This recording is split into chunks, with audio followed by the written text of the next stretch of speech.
Friends, कैसे आप लोग? उम्मीद करते हैं आप लोग अच्छे होंगे। तो जैसा कि पिछले वीडियोज में हम लोग दो संख्याओं के लिए एलसीएम, एचसीएफ और उन दो संख्याओं के गुणनफल में क्या संबंध होता है उनके बारे में हम लोग पढ़े थे कि पहली संख्या गुने दूसरी संख्या इज इक्वल टू लसा गुने मसा, यानी एलसीएम गुने एचसीएफ। ये हम लोग पढ़े थे।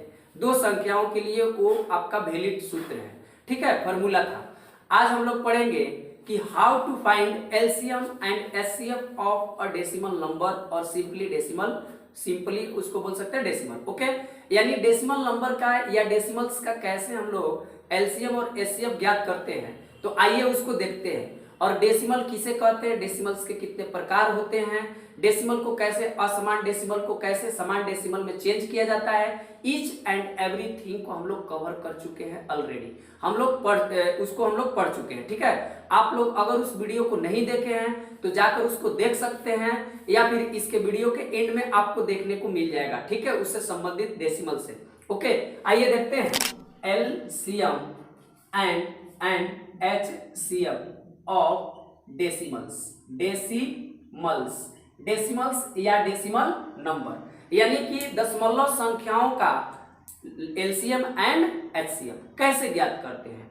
तो देखिए, सबसे पहले एक अगर हम संख्या ले लेते हैं, है ना, आपको सबसे पहले जब भी हमको whenever we have to find the LCM and HCF of any decimals, तो सबसे पहले जब कभी भी हमको दशमलव वाली संख्या का एलसीएम और एचसीएफ ज्ञात करना हो तो हम क्या करते हैं, जो दशमलव उसको समान दशमलव में बना देते हैं, समान दशमलव में बदल देते हैं, है ना, कन्वर्ट कर देते हैं लाइक डेसिमल्स में।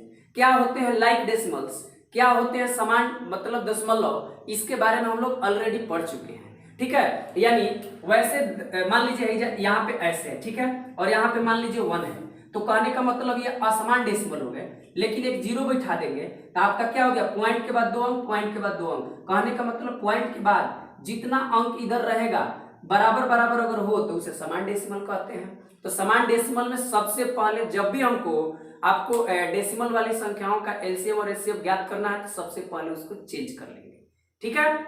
और अच्छे से पढ़िए, क्योंकि बाबू समय बदलता है और समय के साथ हर चीज में बदलाव होता है, ठीक है, हर चीज में। काल बड़ा बलवान है, सबको नाच नचाए, पांडु पुत्र भी मांगते भिक्षा घर घर जाए। बताइए कि जैसे महाभारत हम लोग का गवाह है कि जो महाभारत है उसमें भी जो पांडु, उन लोगों को क्या चीज का दिक्कत था, फिर भी उन्होंने उन लोग महान कैसे बने। तो जंगल में उन्होंने जंगल में अपने को वहां पे क्या किया, अपने को खटाया, कहने का मतलब वहां तपाया, तब जाकर वो महान बने।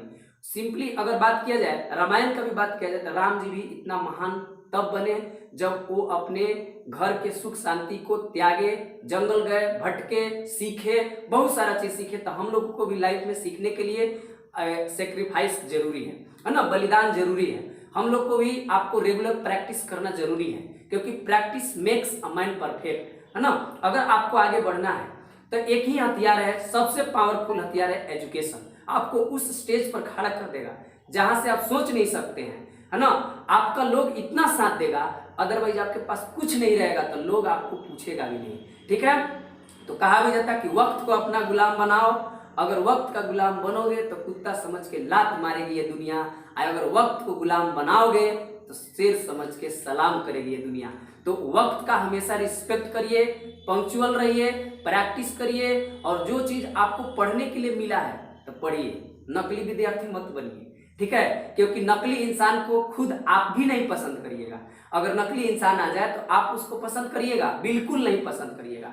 अगर नकली 10 का नोट दे दिया जाए आपको, आप एक्सेप्ट करिएगा उसको। थोड़ा अगर ओरिजिनल नोट में थोड़ा फटा हुआ रहता है तो उसको जब एक्सेप्ट नहीं करते हैं तो जरा सोचिए कि अगर हमको काम मिला है हमको पढ़ाने के लिए, आपको काम मिला है मान लीजिए पढ़ने या पढ़ाने के लिए, जो भी हो, जिंदगी में हमेशा सीखने सिखाने का काम चलते रहता है। ऐसा थोड़े है कि हम ही आपको ज्ञान दे सकते हैं, आप भी हमको ज्ञान दे सकते हैं। ये जो transfer of knowledge and education लगा रहता है, ठीक है, आपको चेंज होते रहता है, आपको इधर से उधर भी जाएगा, उधर से इधर भी आएगा। ऐसा नहीं है कि कोई एक इंसान सर्वज्ञानी हो जाएगा, कोई सर्वज्ञानी है, nobody is perfect in this world.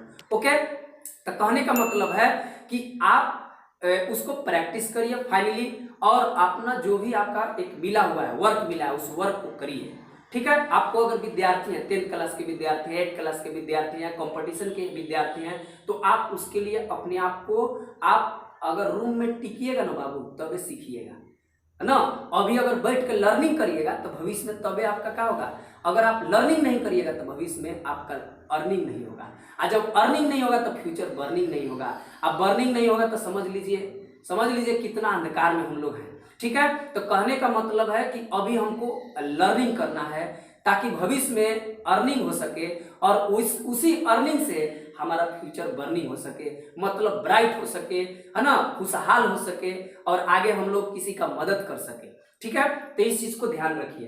तो कहने का मतलब एलसीएम एंड एचसीएफ और डेसिमल जब भी ज्ञात करना हो तो संख्याओं में सबसे पहले हम क्या करेंगे, उसको समान डेसिमल में बदल लेंगे। समान डेसिमल में बदलने के बाद हम क्या करेंगे, सिंपल जैसे संख्या का डेसिमल को भुला देंगे, वहां से हटा देंगे, और उसके बाद जो डेसिमल आपका जो हो गया, उसे डेसिमल को हटाने के बाद जो सिंपली संख्या बच गया, जैसे कि बहुत सारे नियम 3-3 4-4 नियम से जो पढ़े हैं, उन नियम को क्या करेंगे, उन नियम से एलसीएम और एचसीएफ ज्ञात कर देंगे। मतलब निकालने के बाद अंत में जितने अंक के बाद पॉइंट रहेगा था भुला थे जो, उतने अंक के बाद एलसीएम में और एचसीएफ में क्या कर देंगे, पॉइंट को बैठा देंगे। वही हम लोग का क्या हो जाएगा, आंसर। पहले क्या करेगा, दूर हटाएगा, दूर हटा देगा, यानी कि संख्या में से पॉइंट को दूर हटाएगा। क्या कर रहा है, इतना इतना एंड इतना का एलसीएम एंड एचसीएफ ज्ञात करें। तो सबसे पहले अगर समान डेसिमल में है तो ठीक है, नहीं तो उसको बनाइए। तो बनाइए, इसको देखिए, पॉइंट के बाद कितना अंक है, पॉइंट के बाद है 2 अंक, पॉइंट के बाद है 2 अंक, इसमें पॉइंट के बाद कितना अंक, 3 अंक है, इसमें कितना पॉइंट के बाद 1 अंक। तो आपको बराबर बराबर होना चाहिए ना, तो बराबर यानी पॉइंट के यानी कितना हो, 0 बैठाइए, रिजल्ट पर कोई प्रभाव नहीं पड़ेगा। ये सब हम लोग डेसिमल में कर चुके हैं। तो 3 गो पॉइंट के बाद 9 अंक हो गया, 3 गो पॉइंट के बाद 9 अंक हो गया, 3 गो पॉइंट के बाद 9 अंक हो गया। तो जब इतना अंक हो गया तो अब क्या करेंगे, पॉइंट को हटा देंगे। जा सजना तुझको भुला दिया, यानी कि इसको भुला दीजिए, पॉइंट को भुला दीजिए। ठीक है, अब यहाँ पे क्या लिखेंगे, यहाँ पर क्या हो जाएगा 250, यहाँ पे हो जाएगा 125, और यहाँ पे हो जाएगा 500। अब सिंपल संख्या हो गया। अब इस सिंपल संख्या का हम लोग एलसीएम और एचसीएफ ज्ञात कर लेंगे। ठीक है, तो एलसीएम और एचसीएफ ज्ञात कर लेंगे। कहने का मतलब 250 का, 125 का और 500 का जब हम लोग निकालने जाएंगे तो आप आसानी से किसी मेथड से भी निकाल सकते हैं। जैसे मान लीजिए 250 का करना है तो 250 का तोड़ेंगे तो आपका कितना हो जाएगा, 5 का पावर 3 गुने 2। क्यों, क्योंकि देखिए यहाँ पर 250 का हम लोग करते हैं तो कितना से जाएगा, आपको 5 से ही ले जाते हैं, 5 से 5 50 हो जाएगा। फिर कितना हो जाएगा आपको, आपका कितना हो जाएगा 50 ओके। फिर 5 से ले जाइए तो 10 हो जाएगा, फिर 5 से ले जाइए तो 2, तो 5 3 गुना हो गया तो आपका 2। ठीक है, अब क्या हो जाएगा 125 है तो इसमें कितना होता है 5 के पावर 3, 500 हो गया। तो 500 में कितना आ जाएगा, तो 500 के यहाँ तोड़ लीजिए। जब यहाँ नहीं गुजारा तो फट से यहाँ तोड़ लीजिए, नहीं प्रैक्टिस करते करते आपको मुँह आ जाएगा। 100 हो जाएगा, फिर 5 से जाएगा 20, फिर 5 से जाएगा कितना हो जाएगा 4, फिर 2 से जाएगा कितना हो जाएगा 2, यानी 5 का पावर 3 और गुने 2 के पावर 2 आ जाएगा। ठीक है, अब क्या करेंगे हम इसका क्या करना है, एलसीएम निकालना है। एलसीएम ऑफ कितना 250, 125 और 500।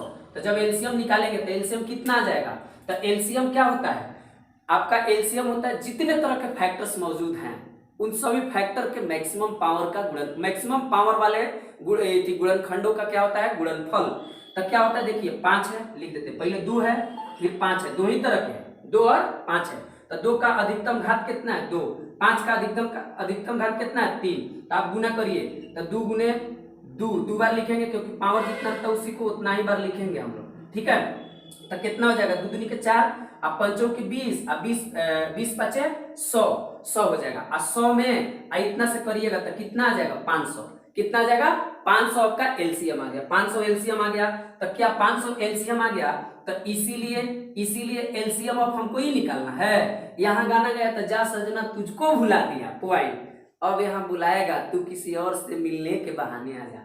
तो बाबू जिस रूप में गया उसी रूप में ना आएगा जी, 3 अंक के बाद पॉइंट था तो 3 अंक के बाद आएगा। ओके, तो कहा जाएगा यहाँ पे देखिए, यहाँ पे कहा जाएगा, कहने का मतलब 500 है। एलसीएम ऑफ किसका बाबू, पहले हम यहाँ लिख देते एलसीएम ऑफ जो पॉइंट हम लोग का दिया हुआ है 0.25 0.125 0.5 का एलसीएम कितना हो जाएगा, तो ये आया है 500। और कितने अंक के बाद पॉइंट बैठेगा, तो 3 अंक के बाद तू किसी और से मिलने के बहाने आ जा। आएगा वही ना जो जाएगा। तो गया था 3 अंक के बाद, तो आएगा भी 3 अंक के बाद। तो 1 2 3 अंक के बाद यहाँ पॉइंट चिपका दीजिए, इधर पॉइंट लिखिए चाहे मत लिखिए, कोई फर्क पड़े वाला नहीं है। तो कितना आ जाएगा 0.5 का हो जाएगा आपका एलसीएम ऑफ दीज नंबर्स।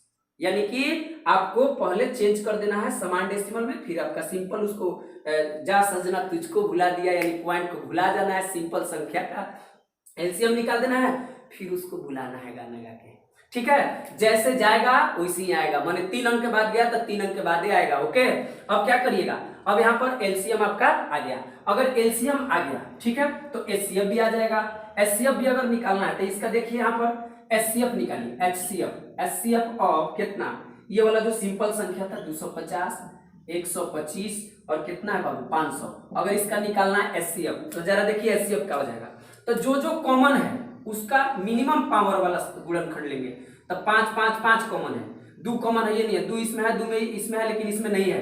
तो 5 कॉमन है, 5 का मिनिमम क्या यही है, ये है आपको। ठीक है, 3 3 3 बराबर है, तो बराबर है तो वही ले लेंगे, है ना। तो कितना हो जाएगा 5 का पावर 3 बोले तो 3 बार 5 × 5 × 5 आपका कितना हो जाएगा 5 25, अब 25 5 125। एचसीएफ कितना आ गया 125। तो क्या यही हो गया, इस संख्या का नहीं है, हमको ज्ञात किसका करना है, इसका। तो इसीलिए एचसीएफ ऑफ कितना 0.25 कॉमा 0.125 कॉमा आप कितना हो गया 0.5 का कितना हो जाएगा आपका।